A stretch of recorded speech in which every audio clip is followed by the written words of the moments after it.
If you have not listened to us this week, you may not have heard this clip. If you have, I'll play it for you one more time. This was from mid-December when Derek Carr was talking about the Jets. And listen very carefully, and I'm sure you would have come to the same conclusion I came to, and Tiki came to, and Sean came to, which was Derek Carr, very quietly, is going to come out of retirement and play for the New York Jets. I love Aaron Glenn. I love Glenn's Aaron a good Glenn. friend. Great golfer, good friend. Okay, love Aaron Glenn. Okay, I talk to him whenever it's viable. All right. Okay, I love Aaron Glenn. Okay, It might be viable soon. Okay, Your green sweatshirt. You're wearing green? Yeah. Mine was for Christmas tree. Yeah, me too. All right, listen, I love him, but I also love Jet fans. I mean, every time I hear it, I'm How like, can you dude, interpret that any other way? I don't know. This is David and Derek talking to each other. Yes. And David and Derek probably share a lot that's not publicly, available. Right. So how can you interpret that in any other way than that he's been talking to Eric Glenn about coming out of retirement and playing for the And he's Jets? wearing a green sweatshirt. Yeah. And they're like, I thought That's this. interesting that they're now denying. Well, I thought it was obvious for the last week, and it was one of those stories that took a while to build. I think by the time we got to yesterday, you and I were no longer the only ones thinking it, because I think enough people heard the clip, whether it was through us or just on the internet, and it was, wow, Derek Carr may come to the Jets, and it led to a debate. Do you want Derek Carr? Blah, blah, blah, blah, blah. Derek and David went back to their podcast, and Derek offered an update. And I want everybody to hear this because I feel like now we have to make a 180. Despite what Derek Carr said, which I thought was obvious, I'm coming out of retirement to play for the Jets. Here's Derek Carr, and this is from this morning. All right, they published their podcast this morning. They put a trailer out last night because they knew there'd be interest in the fact that there are rumors about Derek Carr coming out of retirement. Here, and you tell me, Teak, if this changes your opinion or not, Derek Carr addressing the rumors. Listen, what I told you this, it hasn't changed from the first interview that we did. Tell him. Okay. Tell the people. All right. Would I do it? Yes. Obviously. Would I do it for anybody? Absolutely not. Nope. There's no way. I know from experience in the last couple months he would not. So stop calling unless you're serious. Unless you're trying to make a run at this thing. Yeah. Right? The confetti falling. Listen. The Lombardi in the sky. That's what we're after, okay? Yeah. That's what we're after. So would I do it? Absolutely, I would do it. I told you two things. I'd have to be healthy, and I would want a chance to win a Super Bowl. That's two pretty And good obviously, factors. that's a tough thing to find. That's hard to do. That's not easy. I'm going to tell you right now, though, I know you're healthy. So once they start talking about confettis and Super Bowls, it's like, I don't know. I don't know anymore. I mean, maybe that's not what he meant. Here's a little bit more from Derek to see if we can kind of get anything more out of his talk of coming out of retirement. Would I come back? The answer obviously is yes. Good. Okay, great. But I have I had to say no a couple of times so far. Yeah, Will, we know that. But do I have any purple and gold? Go Lakers. Oh, yeah. That's what I mean.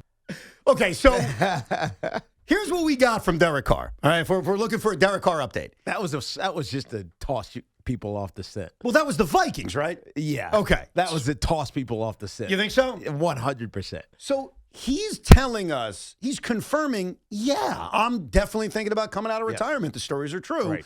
but I'm going to be very picky about how I do it. The Jets right now, despite him loving Aaron Glenn, and despite having 5 first-round picks over the next 2 years, and despite even having a good offensive line in Garrett Wilson, this is where now I'm starting to question how I interpreted what he said in December, because that doesn't sound like the Jets unless you think he's still trying to throw us off the scent. Well, I honestly believe that he doesn't want to just go play for a team just because he wants to play football again. I think he would only do it if he could come back and, I don't know, try to win. I felt violated. Like, what would be the point of coming back and sucking? Especially because he made a good amount of money, a couple $100 million. Like, he's okay. He doesn't doesn't need have to do play it. Sure. For, I don't know, living reasons. He's going to play if he can win again. The problem is we're speculating about the Jets. Is that how quickly are the Jets in a winning position? Well, they're not. And I'll be first to tell you, when we play that initial clip of him loving Aaron Glenn and loving the fans and making jokes about the sweatshirt he's wearing, it certainly led to an implication that he loves Aaron Glenn, he'd play for him. But once you start saying, hey, I'm only coming back if I'm in a real spot to win, I'll be the first to tell you, that's not the Jets.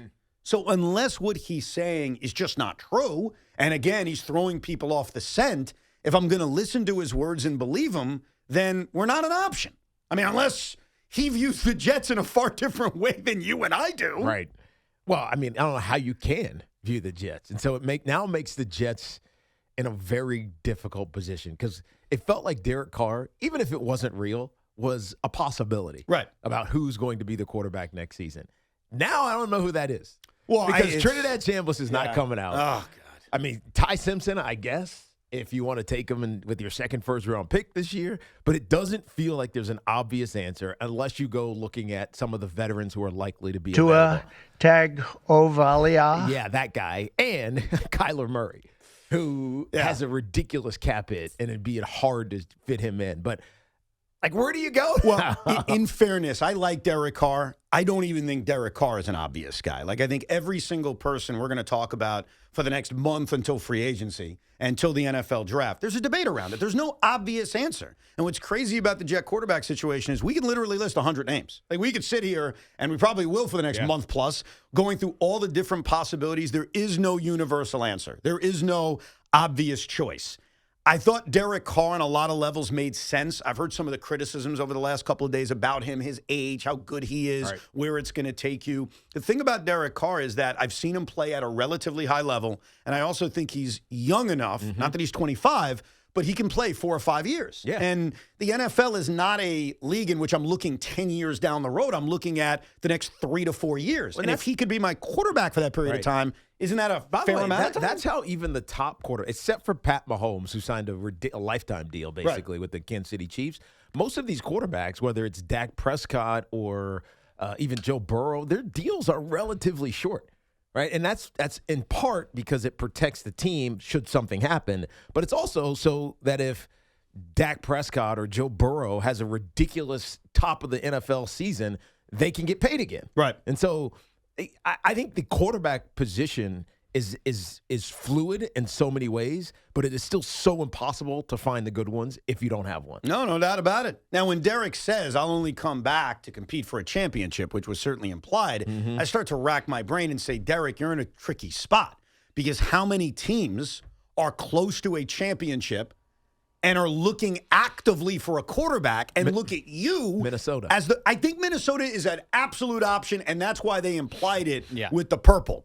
But it's not a long list. Just 3.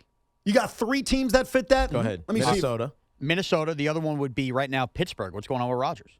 Yeah. But Mike McCarthy. He's technically under contract, right? Yes. Is he? No, Derek Carr is. You're talking about Rodgers? Yeah. Rodgers is a free agent. Rodgers Rodgers is free. Okay. And he might be linked to Minnesota. And the third one would have to be, and I think we could sense this could be a surprise coming, the Texans moving off C.J. Stroud this year. I don't think there's any indication that they will, though. Just because he played well and he got a lot of national criticism for really the first time. But they have to make a decision on an extension this offseason. Yeah. I don't know, man. I think that's more just us making it up than there being a reality to it. Maybe. That's my longest shot, but we've been surprised in the past. I think those other 2 teams fit the bill. Like the Minnesota Vikings, I mean, it's obvious. They're looking for a quarterback. They're going to bring someone in to either compete with J.J. McCarthy or just derail J.J. McCarthy and be the legitimate starter. And we know how good, talent-wise, Minnesota is. Look how many games they won last year and the year before that with Sam. So I think Minnesota is the obvious answer. I think Pittsburgh, in theory, but it feels like Rodgers and McCarthy are just getting back together. So, yes, technically for now, because he's a free agent, you can bring them up. Yeah. But it's not a long list because usually, not always, but usually, if you're good enough to be a Super Bowl contender, you're not looking for a quarterback. Sometimes you are. No. And I know that just happened with Seattle when they moved off of Geno Smith for Sam, but it's not a common thing. Yeah, but their team was set up to be really good. Well, they won 10 games the year before with a poorly performing Geno Smith. But that's what Derek Carr's looking for. In his 100%. words, like, I want to just jump in to a team that's close. How many teams Atlanta, are like that? Atlanta. Yeah, Atlanta's built They got that way. Stefanski now. They came on late. No Who is their quarterback. quarterback on Penix, then Cousins. Oh, Penix, but he's hurt. That's right. And Cousins, they're talking about likely releasing. And Penix wasn't But very they're good. not in a dire situation though. They're not in the J.J. McCarthy's Minnesota Viking. We don't really have our guy and we know it. But you know what they are? They are closer to that than the Jets are. Yeah. Like when you look at the division and the roster, and you're right, they don't have a certainty at quarterback. I can see Atlanta, but What I'm skeptical about listening to Derek Carr is that I think he wants to play. I think when you retire at that young of an age because of an injury and then so openly say, yeah, I'm willing to come back, that sounds like a guy that wants to play football. So when he says it has to be the perfect situation, I'm a little bit skeptical that it will end up that way because I think eventually you say, you know what, screw it, I do want to play. Right. And it may not be ideal and it may not be perfect, but okay, I'm going to come back. Now, I don't know if that ends up being the Jets because, again, if you're making a list and you're including all of these teams that need quarterbacks, and you mentioned Atlanta, completely fair. You mentioned Minnesota. I don't buy Houston as of yet. Even Miami, you want to bring them up. There's plenty of teams that need quarterbacks.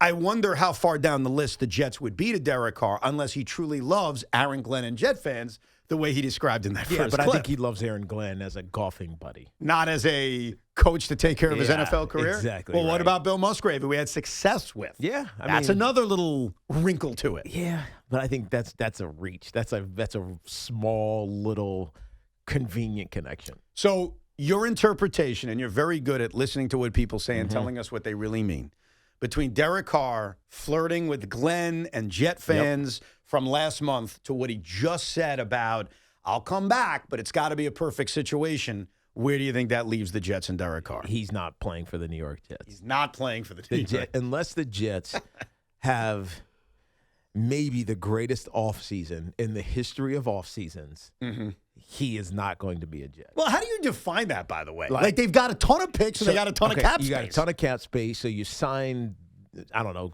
a great D end, a great linebacker, and a wide receiver, and then you draft all these prospects that are supposed to be like, unless you have a fantastic offseason so that it feels like all you got to do is not screw this up and you're going to win some games. Right. That's when Derek Carr says the Jets are appealing to me. So it would have to be later in the process then either. So it's not going to even happen at the beginning of free agency. There is no urgency for him. No, there really isn't. He can wait. He can also take that approach if he really wants to wait to even go into training camp and wait for an injury. Yes. Which Yeah, always 100%. opens up. Like the Dallas Cowboys lose Dak Prescott. All of a sudden, it's like, here come the Dallas Cowboys. Right. There's cases like that. I guess he could do that. But then that also has the Saints with a lot of leverage in that spot to try to get more draft capital if he waited that long. Yeah, that's the other element. The Saints still own the rights to but if Derek you're Carr. a team that's on the verge, the precipice of winning, getting into the postseason and potentially winning, and you need a quarterback, isn't it worth it? Absolutely. It's worth it now, but if you lose your quarterback in camp, you're going to give up your future for 1 year with Derek Carr? If you think you have a chance to win, yes. Yeah. If you have a chance to win a Super Bowl, you take that shot. And I don't mean to be insulting when I say this, but it's true. The Seattle Seahawks just won a Super Bowl with Sam Darnold. And if teams believe their roster is good enough, and if you look at Derek Carr's career, Derek Carr's had a better career than Sam Darnold. No, I give Sam a lot of credit for the last 2 years, and he deserves that. I'm not even trying to put him down here, but when you look at what Derek Carr has accomplished in his career, and he hasn't exactly been on some of the greatest rosters, especially back in the day in Oakland and Las Vegas, I would take Derek Carr over Sam Darnold. Now, I know there's an age difference, and obviously Derek's missed a year and a half, so you've got that element that brings him down. But in terms of what the man has done in his career, if I'm a team like Seattle, which is rare, Right. and I lost my quarterback, but I still believe in my roster, of course I'd bring him in. Right. His brother also implied that teams have already reached out to him this past year. So my brain was already working on, all right, I think Meaning last season. Last season. Yeah. I think Minnesota would have been one of them. Probably Indianapolis with the fact that they ended up with Phillip Rivers. Good point. I mean, it has to be them, right? I don't think it was just let's call Phillip Rivers. Washington. Could see that. With Jaden Daniels being banged up for a lot of the year. Could see that. Maybe it was Aaron Glenn with the Jets. Hey, Derek, the owner of my team says our quarterback can't throw. Do you mind coming in and helping us out? How does that work, though? If he's under contract, how can teams reach out to him? Oh, damn, that's a good question. I guess that would be. I guess it's through the agent. Or that would be, what's it called? Tampering. It's definitely tampering. Yeah, if they certainly reach not out to him. But I guess you could have a conversation with the agent. Just to see if there's interest. Yes. And if there's interest and Derek Carr's like, yeah, I'm cool with going there, then you pick up the call, pick up the phone, you call New Orleans, and you try to make a deal. For all we know, New Orleans might be giving their blessing. They could. Because New Orleans at this point has moved on. Absolutely. They're not going with an older quarterback for a team that's building with young talent. And they stripped down and sent some guys out. Rashid Shaheed, now a Super Bowl champion, is one. And they have Tyler Shuck, who looks like he's the guy. Yeah. So they're probably willing to move off of their they're card. definitely willing to move off, but it reminds me of teams who have coaches under contract, like Pittsburgh with Mike Tomlin. If someday Mike Tomlin says, hey, I'm ready to work again, the Steelers aren't just going to be nice. they're going to want compensation back. No, you're right. And I'm assuming that would be the same case with New Orleans and Derek Carr. It doesn't scare me because I don't think the compensation would be a lot. But what does scare me is the situation for the Jets sucks right now. It's just not an obvious answer. Like, should they throw 1 million picks at Las Vegas to try to trade for Fernando Mendoza? They should. Will they be able to get him? Probably not. And so really what you're looking at is a cavalcade of mediocre veteran quarterbacks. Who should they sign? Are they really going into a season tanking? No, they're not. The head coach is going to be on the hot seat. And by the way, for most of us fans, I know at the end of the day, sure, they may be better off in a loaded draft having the number 1 overall pick. Right. But no one wants to go into an NFL season and say, yeah, let's just lose. Like, I don't want that. Yeah. In fact, my attitude is get me a veteran who has a high upside that could eventually take the job for a few years. I'll draft someone in the 3rd or 4th round. And the next season, when I enter the NFL draft with 3 first-round picks in a draft that is supposed to be loaded, and it's only getting more loaded based on what's happening right now. The news on Trinidad Chambliss sucks in the moment. Mm-hmm. It's good next year.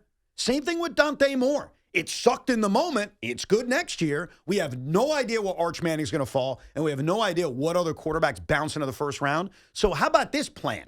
You get a veteran quarterback, you actually try to win games, and let's say it falls into the no man's territory of 5 or 6 wins. Mm-hmm. They are still loaded with enough draft picks, even if it's not the number 1 quarterback, to get a pretty good prospect in here for 2027. Right. And so my mindset is I want to win, and it doesn't necessarily screw me from finding my future quarterback in 2027. Is that really a bad idea? No, but I'm just glad that I'm the Giants and I have Jackson Dart.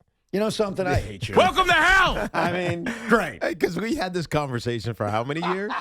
Just over and over. And even we had Daniel Jones, and he was somewhat good, and actually was really good in 2022 when he took him to the postseason and won a game in the postseason. But having this conversation every offseason is mind-numbing. It's exhausting. It is exhausting. It wears you out because it's mental gymnastics over and over and over again with a different guy or a different situation or scenario, and it just – you realize that none of it is ever going to happen. I want to explain you just to hope you that it happens. what kind of jackass you are. I want to explain it in like men and women terms, okay? So imagine you are married, which you are, Yes. beautiful wife, children, happy family, life is good, right? I'm a single guy. Now, I'm not a single guy, but 20 years ago I was, right? And I come to you and I'm like, oh, man, I went on this date last night. It sucked. The pictures made her look this way. Then she was that way. She was mean to me. She was making fun of me. It was awful. And then the other night I went on this date and that sucked and this was awful. And instead of trying to be helpful, instead of saying, hey, my wife knows somebody or I know somebody. Let me set you up. No, right. Instead of doing that, you look at me and say, thank God I'm not you. Because that's what you just did with this whole discussion. Yes, the situation sucks. And Tiki's response is, thank God I ain't you. Well, it's a reminder. We've been there before. We haven't get we? it. I felt violated. We understand the Giants are in a better spot. Do we have to say it every day? Yeah, and we also have your answer. I think DeVito might be the answer. Shut your mouth.